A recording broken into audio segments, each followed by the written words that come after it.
Hello friends, તમારું સ્વાગત છે મારી ચેનલમાં। તો આજે આપણે બનાવીશું ચોખાના લોટના પુડલા કે ક્રિસ્પી ઢોસા, અને સાથે જ આપણે ઢોસા સાથે ખાવાની મજા પડી જાય તેવી એકદમ ટેસ્ટી અને ચટપટી ટામેટાની ચટણી બનાવીશું।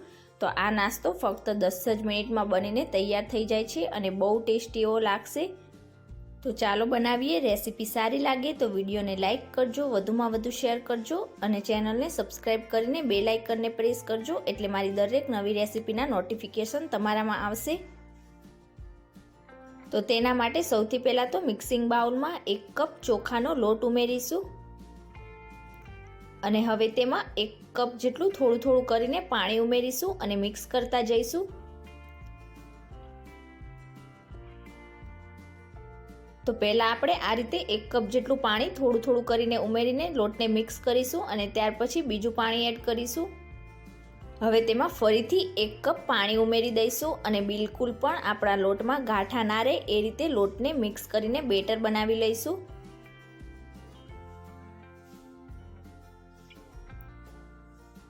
તો અહીંયા તમે જોઈ શકો છો, મેં બિલકુલ પણ ગાંઠા ના રહે એ રીતે લોટને મિક્સ કરી દીધું છે। તો ફરીથી તેમાં અડધા કપ જેટલું પાણી ઉમેરીશું અને એકદમ સારી રીતે મિક્સ કરીશું।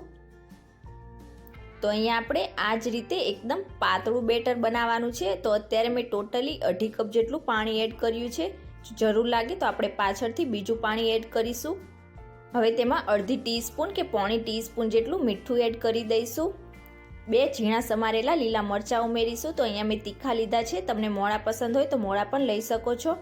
અડધું ઝીણું સમારેલું કેપ્સિકમ ઉમેરી દઈશું। 1 બાઉલ જેટલું ઝીણું ખમણેલું ગાજર ઉમેરી દઈશું। તો ગાજર અને કેપ્સિકમથી આપણા ઢોસામાં બહુ સારો ટેસ્ટ આવશે। હવે તેમાં 2 થી 3 ટેબલસ્પૂન જેટલા ઝીણા સમારેલા ધાણા ઉમેરીશું। અડધી ટીસ્પૂન જેટલી હિંગ ઉમેરીશું।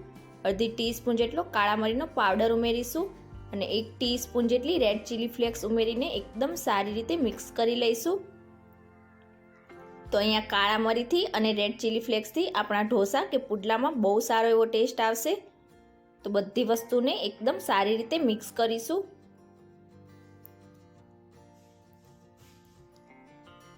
તો અહીંયા તમે જોઈ શકો છો, મેં બધી જ વસ્તુને એકદમ સારી રીતે મિક્સ કરી લીધી છે અને મને થોડું પાણીની જરૂર લાગે છે, એટલે મેં 1/4 કપ જેટલું પાણી એડ કરી દીધું છે। ફરીથી તેને મિક્સ કરી લઈશું।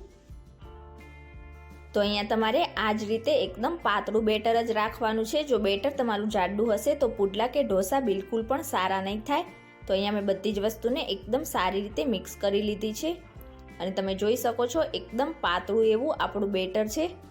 તો તમે જે વાટકી કે પછી કપથી તમે ચોખાનો લોટ લો એ જ વાટકીથી તમારે 2.5 કપ અને ઉપર 1/4 કપ જેટલું પાણી લેવાનું છે અને જરૂર લાગે તો બનાવતી વખતે પાછળથી આપણે બીજું પાણી એડ કરી લઈશું।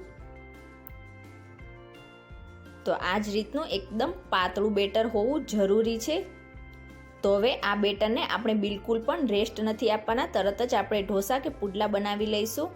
તો તેના માટે ગેસ ઉપર ઢોસાનો તવો રાખીશું અને તેમાં 1 ટીસ્પૂન જેટલું તેલ ઉમેરીને એકદમ સારી રીતે આખા તવા ઉપર ગ્રીસ કરી લઈશું। તો ખાસ તમારે આ રીતના ઢોસા કે પુડલા બનાવો ત્યારે કિનારીવાળા તવાનો જ ઉપયોગ કરવાનો છે। હવે બેટરને એકવાર મિક્સ કરી લઈશું અને આ રીતે આખા તવા ઉપર આપણે તેને પાથરી દઈશું। તો એકદમ પાતળું તમારે બેટર આખા તવા ઉપર ફેલાવાનું છે। જો જાડું પાથરશો તો તમારા ઢોસા કે પુડલા બિલકુલ પણ સારા નહીં થાય। તો આ રીતે કિનારી ઉપર પણ આપણે 1 ટીસ્પૂન જેટલું બેટર ઉમેરી દઈશું। તો આ રીતે એકદમ પાતળું બેટર મેં આખા તવા ઉપર ઉમેરી દીધું છે અને હવે મીડિયમ ગેસની ફ્લેમ પર આપણા ઢોસા કે પુડલાને 3 મિનિટ માટે કૂક થવા દઈશું।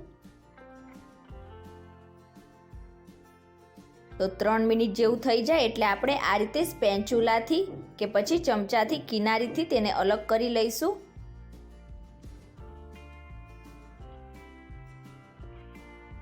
તો અહીંયા તમે જોઈ શકો છો આપણા ક્રિસ્પી ઢોસા કે પુડલા બનીને તૈયાર થઈ ગયા છે। તો જો તમારી પાસે આ રીતનો ઢોસાનો તવો ના હોય તો તમે આ રીતે પેનમાં પણ બનાવી શકો છો। તો ગેસ ઉપર નાની પેન રાખીશું અને તેમાં 1 ટીસ્પૂન જેટલું તેલ ઉમેરીને એકદમ સારી રીતે ગ્રીસ કરી લઈશું અને હવે ફરીથી આપણા બેટરને મિક્સ કરીને પેનમાં ઉમેરીશું। તો મને થોડાક પાણીની જરૂર લાગતી હતી એટલે મેં 1/4 કપ જેટલું ફરીથી પાણી એડ કરી દીધું છે અને હવે આ રીતે 1-1 ટીસ્પૂન જેટલું બેટર આખી પેનમાં આપણે ઉમેરી દઈશું। તો જો તમારું બેટર પાતળું હશે અને એકદમ પરફેક્ટ હશે તો જ્યારે તમે ઢોસા કે પુડલાને તવા કે પેનમાંથી અલગ કરશો ત્યારે તે બિલકુલ પણ તૂટશે નહીં. તો તમારે આ જ રીતે જરૂર લાગે તો પાછળથી થોડુંક પાણી એડ કરવાનું છે. અને હવે આ ઢોસાને પણ આપણે 2 થી 3 મિનિટ માટે કૂક થવા દઈશું. તો 3 મિનિટ જેવું થઈ જાય એટલે હવે તેને પણ આપણે સ્પેચ્યુલાથી અલગ કરી લઈશું. તો અહીંયા તમે જોઈ શકો છો એકદમ ક્રિસ્પી અને એકદમ ટેસ્ટી એવો આપણો આ મિની ઢોસા બનીને તૈયાર થયા છે.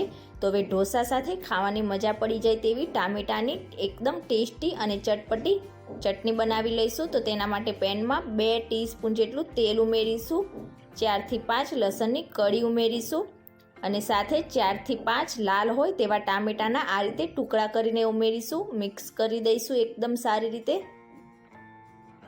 અને મિક્સ થઈ જાય એટલે હવે ટામેટાને આપણે લગભગ 2 થી 3 મિનિટ જેવું સાતળી લઈશું મીડિયમ ગેસની ફ્લેમ પર. હવે તેમાં અડધી ટીસ્પૂન જેટલું મીઠું ઉમેરી દઈશું, મિક્સ કરી દઈશું એકદમ સારી રીતે. તો આ રીતે આપણે થોડુંક મીઠું ઉમેરીશું એટલે આપણા ટામેટા જલ્દીથી સોફ્ટ થઈ જશે. તો અહીંયા આપણે ટામેટાને વધારે પડતા ઓવરકુક નથી કરવાના, હલકા મસી એવા સોફ્ટ થઈ જાય ત્યાં સુધી જ આપણે ટામેટાને સાતળીશું. હવે તેમાં 3 સૂકા લાલ મરચાં ઉમેરી દઈશું, મિક્સ કરી દઈશું એકદમ સારી રીતે. તો અહીંયા જો તમને તીખાશ વધારે પસંદ હોય તો તમે 4 થી 5 જેટલા લાલ મરચાં પણ ઉમેરી શકો છો. તો અહીંયા તમે જોઈ શકો છો આપણા ટામેટા હલકા એવા સોફ્ટ થઈ ગયા છે. તો હવે આપણે ગેસની આંચ બંધ કરી દઈશું અને હવે તેમાં 2 થી 3 આંબલીના ટુકડા ઉમેરીશું, મિક્સ કરી દઈશું એકદમ સારી રીતે. તો આ રીતે આપણે પાછળથી થોડાક આંબલીના ટુકડા ઉમેરીશું એટલે તેનાથી બહુ સારો એવો ટેસ્ટ આવશે.